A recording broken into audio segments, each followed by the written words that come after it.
Hello friends, welcome to தமிழச்சி சமையல். இந்த சமையலில் நம்ம என்ன பார்க்க போகிறோம்னா கார்லிக் பிரெட். கார்லிக் பிரெட் வந்து பிரெட்னாலே மோஸ்ட்லி மைதாவில் தான் பண்ணுவாங்க. நம்ம இப்போ கோதுமை மாவு வச்சு எப்படி பிரெட் பண்ணுறதுன்னு பார்க்க போகிறோம். வாங்க, அதுக்கு என்னென்ன பொருள் தேவைப்படுதுன்னு பார்க்கலாம். கோதுமை 1 கப் கோதுமை மாவு எடுத்திருக்கேன் நான். இது கிட்டத்தட்ட 250 கிராம்ஸ் இருக்கும். ஒரு 100 ml பால் எடுத்திருக்கேன். ஈஸ்ட் இது, பூண்டு ஒரு 4-5 பல்லு பூண்டை வந்து சின்ன சின்னதாக கட் பண்ணி வச்சுருக்கேன். இது பேசில் லீஃபு, பூண்டு பவுடர், இது ஆர்கானோ, வெண்ணெய் எடுத்திருக்கேன் 4 ஸ்பூன் வெண்ணெய், இது தேவையான அளவு உப்பு, சில்லி ஃபிக்ஸ், இது மிக்சியில் கிரைண்ட் பண்ணி வச்சுருக்கேன். இது சுகரா 3 ஸ்பூன் சுகர் எடுத்திருக்கேன். வாங்க இப்போ எப்படி பண்ணுறதை நம்ம பார்க்கலாம். ஃபஸ்ட்டு நம்ம பாலில் வந்து சுகரை மிக்ஸ் பண்ணிக்கலாம். ஈஸ்ட் ஆக்டிவேட் பண்ணணும், அதனால் சுகர் போட்டுக்கலாம். நான் ஒரு 3 ஸ்பூன் சுகர் எடுத்திருக்கேன். அதை நல்லா மிக்ஸ் பண்ணிக்கலாம். 2 ஸ்பூன் ஈஸ்ட் போடுறேன்.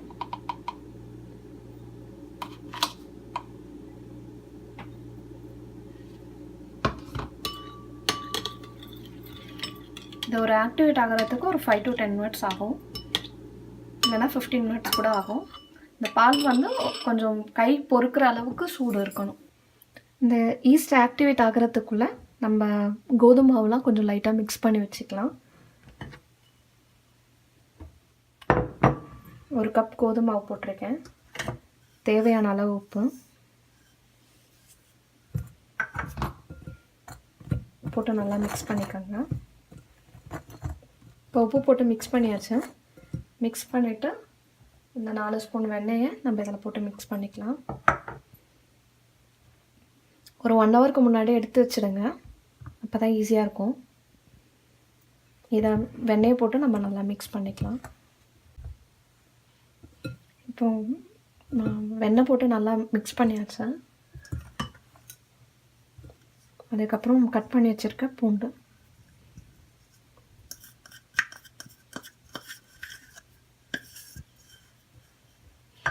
இதை போட்டு நல்லா மிக்ஸ் பண்ணிக்கலாம்.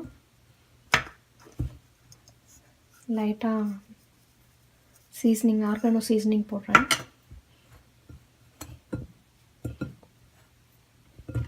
அப்புறம் கார்லிக் பவுடர்,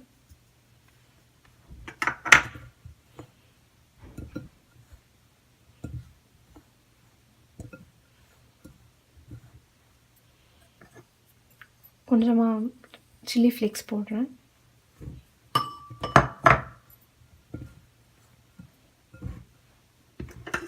கொஞ்சம் பேசல் லீஃப்,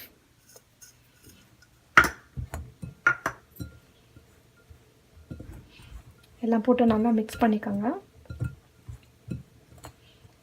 நான் இதில் ஃபஸ்ட்டு பெப்பர் சொல்லலை, பெப்பரும் ஆட் பண்ணிக்கலாம். லைட்டாக ஒரு 1/4 ஸ்பூனுக்கு பெப்பர் ஆட் பண்ணிக்கிறேன். எல்லாத்தையும் நல்லா மிக்ஸ் பண்ணிவிட்டு பாருங்கள், இப்போ ஈஸ்ட் நல்லா ஆக்டிவேட் ஆகிடுச்சு, நல்லா பொங்கி வந்திருக்கு. இப்போ நம்ம இந்த ஈஸ்ட்டை வந்து நம்ம இதில் ஆட் பண்ணிக்கலாம்.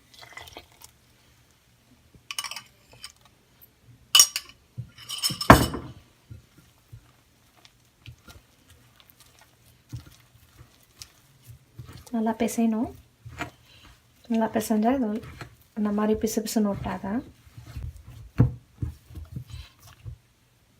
அதை நல்லா மிக்ஸ் பண்ணிட்டோம். இப்போவே உங்களுக்கு தெரியும், கையில் ஒட்டாமல் வந்திருக்கு பாருங்கள். நல்லா மிக்ஸ் பண்ணிக்கோங்க. இந்த மாவு வந்து ரொம்ப கல்லாட்டம் இருக்கக்கூடாது, ரொம்ப சாஃப்டாகவும் இருக்கக்கூடாது. இப்படி அழுத்தினா உங்களுக்கு நல்லா இதுவாக இருக்கணும், உள்ளே போகிற மாதிரி இருக்கணும். இப்போ பாருங்கள், கையில் ஒட்டாமல் நல்லா வந்திருக்கு. இப்போது ட்ரை ஆகாமல் இருக்கிறதுக்காக நம்ம எண்ணெய் ஊற்றி,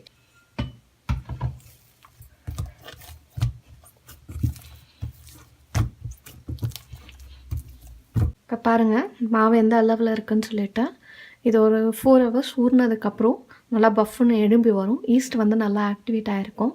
நம்ம 4 hours கழித்து எப்படி இருக்குன்னு பார்க்கலாம். இப்போ ஒரு 4 ஹவர்ஸ் ஆயிடுச்சு. எப்படி இருக்கு பாருங்கள், நல்லா உப்பி வந்திருக்குது.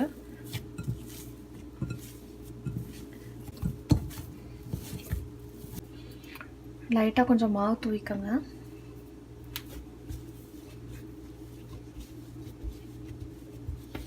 கொஞ்சம் லைட்டாக திரட்டிக்கங்க.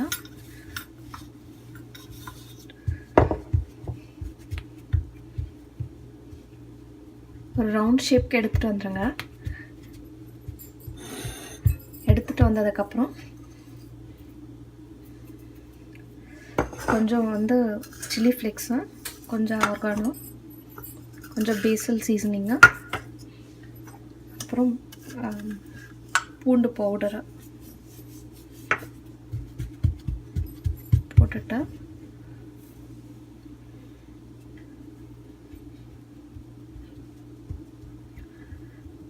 நல்லா ப்ரெஸ் பண்ணி விட்டுருங்க. பண்ணிவிட்டு ஒரு சின்ன கத்தி வச்சுட்டு லைட்டாக ப்ரெஸ் பண்ணி விட்டுருங்க.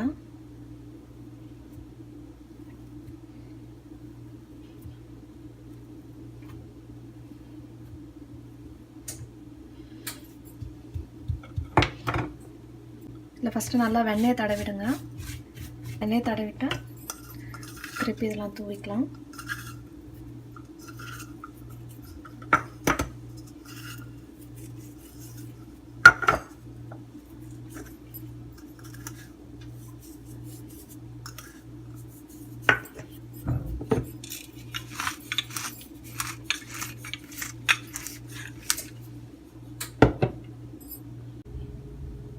ஒரு பேக்கிங் ட்ரேயில் வெண்ணெய் தடவிருக்கேன். இதுலேயும் கொஞ்சம் நம்ம சீசனிங் பண்ணிடலாம்.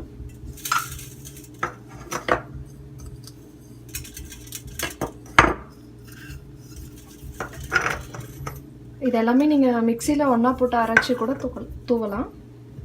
இல்லைன்னா இந்த மாதிரி தனித்தனியாக கூட போட்டுக்கலாம், நம்ம இஷ்டம்தான். அவ்வளோதான், ரெடி ஆகிடுச்சு. இது அவனில் ப்ரீஹீட் பண்ணணும் 400 டிகிரி ஃபாரன்ஹீட்டில், இல்லைனா 200 டிகிரி செல்சியஸில் ப்ரீஹீட் பண்ணிவிட்டு ஒரு 20 மினிட்ஸ் இதை நம்ம வேக வச்சு எடுத்துக்கணும். அவனில் வச்சிடலாம். கார்லிக் பிரெட் ரெடி ஆகிடுச்சு. நீங்கள் உங்கள் வீட்டில் இதை ட்ரை பண்ணி பாருங்கள். ட்ரை பண்ணி பார்த்துட்டு உங்களுக்கு பிடிச்சதும் தான் என் சேனலில் லைக் பண்ணுங்கள், கமெண்ட் பண்ணுங்கள், உங்கள் ஃப்ரெண்ட்ஸ்க்கு ஷேர் பண்ணுங்கள், என் சேனலை சப்ஸ்கிரைப் பண்ணுங்கள். தேங்க்ஸ்.